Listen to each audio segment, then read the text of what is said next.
গোপালগঞ্জের কোটালীপাড়ায় রাস্তা নির্মাণে অনিয়মের অভিযোগ উঠেছে স্থানীয় এক ইউপি চেয়ারম্যানের বিরুদ্ধে। ঘাঘট নদীর পাড়ে বাঁধ দেওয়ার কথা থাকলেও সেখানে পর্যাপ্ত মাটি না দেয়ায় ভেঙে পড়ছে রাস্তা। তবে অভিযোগ অস্বীকার করেছেন অভিযুক্ত চেয়ারম্যান। এছাড়া কোনো অনিয়ম হয়নি বলে দাবি করেছে স্থানীয় সরকার প্রকৌশল অধিদপ্তর। সামিউল আলীমের তথ্যচিত্রে ডেস্ক রিপোর্ট।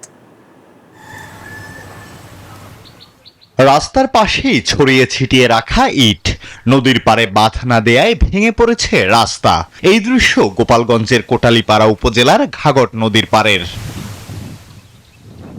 আশেপাশের গ্রামের প্রায় 20,000 মানুষ এই নদীর পাশের রাস্তা দিয়ে যাতায়াত করে। বর্ষা মৌসুমে পাড়টি তলিয়ে যায়, ফলে চরম ভোগান্তিতে পড়তে হয় গ্রামবাসীকে। সমস্যা সমাধানে কুশলা ইউনিয়নের মান্দ্রা থেকে জাঠিয়া পর্যন্ত মাটির রাস্তা নির্মাণের উদ্যোগ গ্রহণ করে গোপালগঞ্জ উন্নয়ন প্রকল্প। বান্ডেল থাকলে প্রতি সেনমানিতে টাকা বাঁচবে। বিকাশ সেনমানি বান্ডেল কিনে জিতুন প্রতি লেনদেনে।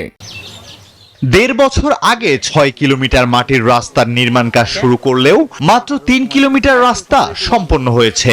এলাকাবাসীর অভিযোগ, অনিয়ম ও দুর্নীতির কারণেই রাস্তার কাজ শেষ করা যায়নি। আমার পুরান যেটুকু রাস্তা ছিল সেটুকু করে নাই, আরো ডাউন হয়েছে। আমার এই রাস্তাটা একটু আমি যে কাছে বাসা থাকি বাবা, আমি তো ডাক্তার যাইছি, একটু গাড়ি ঘোড়া চলে। যাতায়াত ব্যবস্থা যদি ভালো থাকতো তাহলে দেখা যাইতো আমরা সুন্দরভাবে তাদের নিয়ে যেতে পারতাম, অ্যাম্বুলেন্স ঢুকাইতে পারতাম। হ্যাঁ, বেকাশে মাটি কাটতে যায়, আবার বৃষ্টি ভেঙে যায়। বালু দিতে হবে, ইট বিছাইতে হবে, না আমরা টলি বাড়িতে নিতে পারবো না। আর টলি যদি বাড়িতে না নিতে পারি তো আমরা জমিতে ধান কাইটা কোনো লাভ নাই, তো জমিতেই ধান নষ্ট হয়ে যাবে। অনিয়মের অভিযোগ অস্বীকার করেছেন অভিযুক্ত ইউপি চেয়ারম্যান। মাটি ফেলবেন, যখন ওখানে হাঁটা চলা করবে জায়গাটা নিশ্চয়ই ডিপ হবে, যখন মানুষ যাতায়াত করবে এটা ডিপ হবে। কিন্তু হাই কিন্তু সেই সময় ঠিকই ছিল। আমি পিডি স্যারের সাথে সেদিনকেও কথা বলছি, স্যার দেখেন ওইগুলো সাইডে আসেন, ইঞ্জিনের সাথে কথা কন, এক্সেনের সাথে কথা কন। আমি সেই কথা চলতেছে, এখনো কাজ বন্ধ। রাস্তা নির্মাণে কোনো অনিয়ম পাওয়া যায়নি বলে জানান এই এলজিইডি কর্মকর্তা।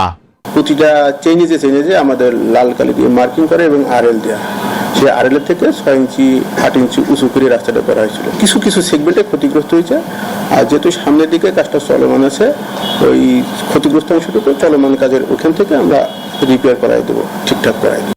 প্রকল্পটি সঠিকভাবে বাস্তবায়ন ও দ্রুত রাস্তাটি চলাচলের উপযোগী করার দাবি এলাকাবাসীর। আল হাদি খান, ডেস্ক রিপোর্ট, নিউজ 24।